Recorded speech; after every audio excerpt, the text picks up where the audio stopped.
நீர் அடித்து நீர் விலக போகிறதில்ல. அடுத்த பிரிவில் நீங்கள் அப்பாவா அன்புமணி ஐயா பிள்ளையா பிறப்பாரான்றது தெரியாது. இருக்கிற இந்த காலத்தில் நிம்மதியாக சந்தோஷமாக நீங்கள் இருக்கணும் தான் என்னோட ஆசையா.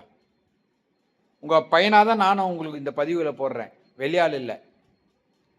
சரி ஐயா. அதாவது சாமி அந்த கோயில உள்ள இருந்தாதான் அதுக்கான மரியாதை. சாமியிலே பாருங்களேன், உள்ள இருக்க சாமி தான் கியூவில் நின்று போய் கும்பிடுவான், சுற்றி இருக்கிற சாமி யாரும் கண்டுக்க மாட்டான்.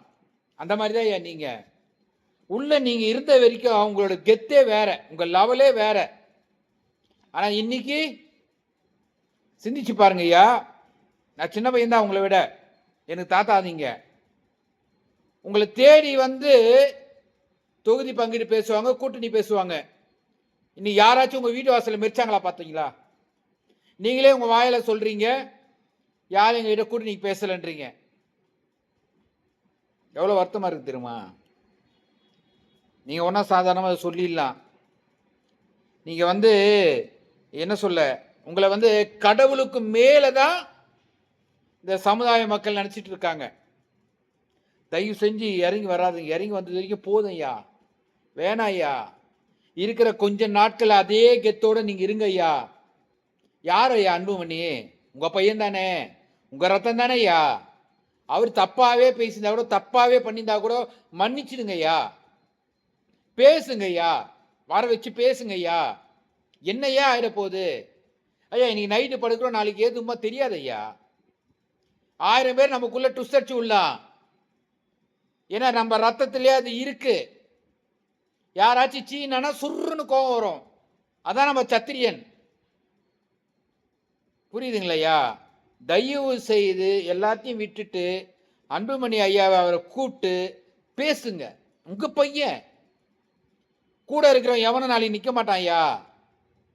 உங்ககிட்ட ஒன்றும் இல்லைன்னு தெரிஞ்சுனா பாருங்க, ஒருத்தனா வெளில போயிடுவான் பாருங்க. இந்த எலெக்ஷன் முடிஞ்சா உங்களை சுற்றி இருக்க கூட்டம் எல்லாம் ஒன்றுனா காலியாகும் பாருங்க. அதான் ஐயா உலகம். நீர் அடிச்சு நீர் விலகாத ஐயா. நீங்க என்ன சொன்னாலும் அன்புமணி உங்கள் பையன்தான், அதுல எந்த மாற்று கருத்தும் இல்லை ஐயா. ஐயா நீங்கெல்லாம் இப்ப எப்படி குரு ஐயாவை தலை மேல வச்சு கொண்டாடுறோம்.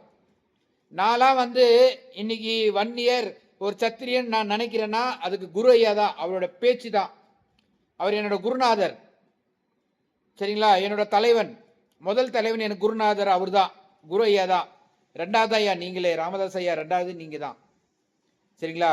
நீங்கெல்லாம் உங்களுக்கு அப்புறம் உங்களெல்லாம் ஒரு கடவுளா வச்சு உங்களோட நல்லது இதுக்கெல்லாம் நாங்கள் பெரிய பிரம்மாண்டமா வரணும், போகணும், பண்ணணும், எங்களுக்கு ஒரு தலைவர் நீங்க நாங்கள் நினைச்சிட்டு இருக்கோம். தயவு செய்து கெடுத்து வரைக்கும் போதும் ஐயா. யார் பேச்சை கேட்டு வீணா போவாதீங்க ஐயா, தயவு செஞ்சு. நான் சின்ன பையன் தான், அட்வைஸ் பண்ணல, உரிமையோட சொல்றேன். தயவு செஞ்சு யார் பேச்சு கேட்காதீங்க ஐயா. அன்புமணியை கூப்பிட்டு அதிமுகவோட கூட்டணி வச்சிருக்காரு, அதை பெருசு பண்ணி பலப்படுத்தி கொண்டு வாங்க. இருக்கிற வன்னியர் சமுதாயம் எப்படா உடையும், எப்படா பிரச்சனை ஆகும், எப்படா குளிர்காலம், நிறைய நாய்ங்க காத்துட்டு இருக்கு. அந்த நாய்ங்களுக்கு தீனி போட்டுறாதீங்க ஐயா, அவ்வளவுதான் நான் சொல்லுவேன். சரிங்களா ஐயா?